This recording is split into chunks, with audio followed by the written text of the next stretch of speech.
Good afternoon. This is the Romero Canyon Trail. That's actually snow up on the Catalina mountains behind me there. That snow and the fact that it feels about 60 degrees here right now accounts for that other sound you hear, which is water running through the creek down there from the melting snow up there. And I'm going to break here to talk some anime. Halo Legends.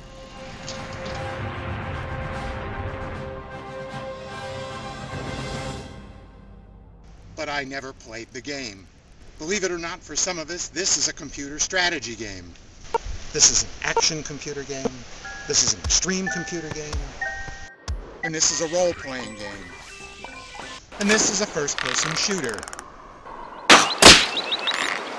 So it's with this background that I approached the new collection of 7 animated shorts, Halo Legends, based around the popular series of Microsoft video games that I've never played and don't know anything about. But I was Halo curious, and Doug over at Icigoy assured me that I didn't have to play the game to watch the anime. So I'm discussing this as a non-gaming animation fan. I didn't buy it to learn about some backstory to a video game. I bought it for a self-contained video entertainment. How well did this collection stand up for a non-participant? Are they good sci-fi stories on their own, or are they only extensions to the game? Each of Halo Legends' animated shorts is on a different subject with different characters. Each is by a different Japanese director and studio, and they have several different visual styles. In video, as in writing, the short story is a distinct art form. These Halo Legends shorts run from 10 to 12 minutes each. They need to establish the setting very quickly. There's not enough time for a tease and a deep background and exposition, so details not essential to the story must be left to the imagination, or maybe to the video game. It's the same with the characters. They can't be too many, and they can't be too complicated. Shorts need to tell a simple story without a lot of preamble, distractions, or complexities. There's only enough time for one plot point, one twist, one conflict, one emotion, and one punch. 100,000 years ago, a great civilization existed in this universe. The opening piece is titled Origins, which is split into 2 parts. This is a history of the universe, the rise and fall of great civilizations, narrated by an artificial intelligence within a sexy avatar. There are no characters in this history, and so no heart. Just alien races, buildings, and spaceships. It's like an interminable prologue explaining the setting of a movie, except the movie never starts. I guess it's in the video games. Even though both halves of Origins have the same director, the art styles differ. Part 1 uses organic lines and plain flat surfaces and color gradients rather than actual shading, a bit like a 70s European comic book. It's a slightly alien style for depicting the earliest lost civilizations of the universe before humanity. Part 2 adds surface textures with bright diffuse lighting, a more suitable style for the place where humans enter the story. I want to comment on Shelley Black's English narration of these stories, delivered in the voice of that AI. Liberated from matching character lip flaps, she does a pretty good job of using tone with a hint of emotion to flog some heart into it, and to try to hold our attention for the 25 minutes it takes to run. Unfortunately, the script she's reading is a bit trite and pretentious. The history of humans is that of war, we're told. How original. No one's ever said that before. Why isn't it a history of invention or exploration? Well, because the more noble facets of humanity won't lend themselves to big animated explosions. For the Halo list, I like the pretty pictures well enough. They're an improvement on a PowerPoint presentation. It's slightly more entertaining than a History Channel documentary, but it's obviously for Halo gamers, not for people like me, because this was information I didn't care about.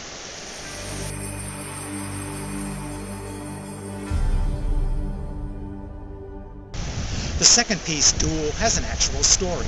I can't exactly say it has more human interest because it's about aliens. It imagines an alien clan as something akin to ancient Japanese feudal society, featuring a few wizard-like samurai wielding the sci-fi equivalent of a katana. It even has some traditional Japanese background music on 3-string and bamboo flute to reinforce the point. The lead character can take on a small army all by himself. It's a very impressive sword fight scene, but really strange credulity. The exact nature of the political disagreement that's the center of this conflict is lost on me, but based on tactics, it's soon clear whose side we're meant to take. The story has solid pacing, leading to a dramatic final confrontation.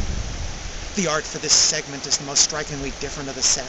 It uses a subdued palette, and in still images, it seems to imitate a Monet oil painting, if Monet painted sci-fi landscapes.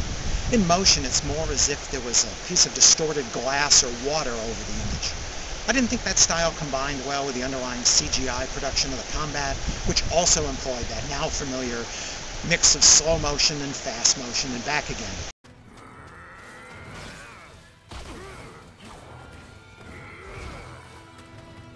The old art style and newfangled motion jarred my senses.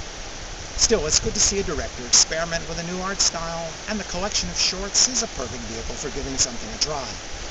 The story of Bushido had some heart to it, alien heart, and I think I would have liked it a lot better with a more conventional visual style, but I don't want to totally condemn it for trying something new.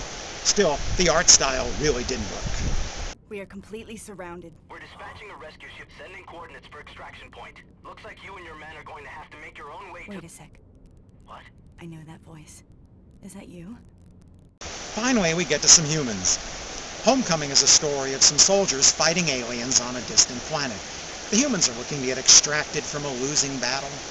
One of these soldiers is an elite Spartan, a super soldier of some sort, and through a series of flashbacks, we learn how one becomes a Spartan as she remembers how she once tried to escape from the conditioning center. Halo-less, I had no idea what a Spartan was before this. I was actually modestly interested as the anime jumped forward and back in time between the characters' two timelines. It definitely had an attempt at producing a heart, and it went somber to try to elicit emotion. The artwork this time is more traditional and recognizable as modern anime. Probably too recognizable since it looks like every other generic anime. The story stood on its own pretty well, even for the clueless, though it didn't take any risks or challenge my expectations or show me anything new.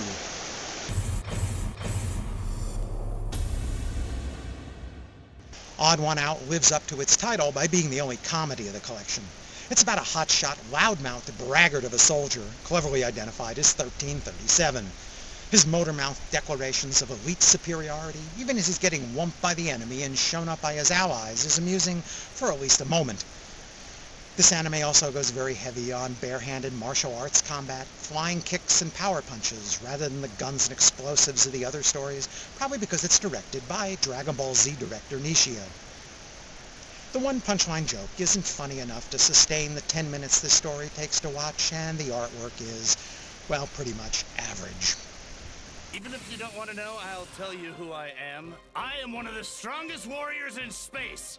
I am Spartan! 1337. Apologies, there'll have to be a part 2.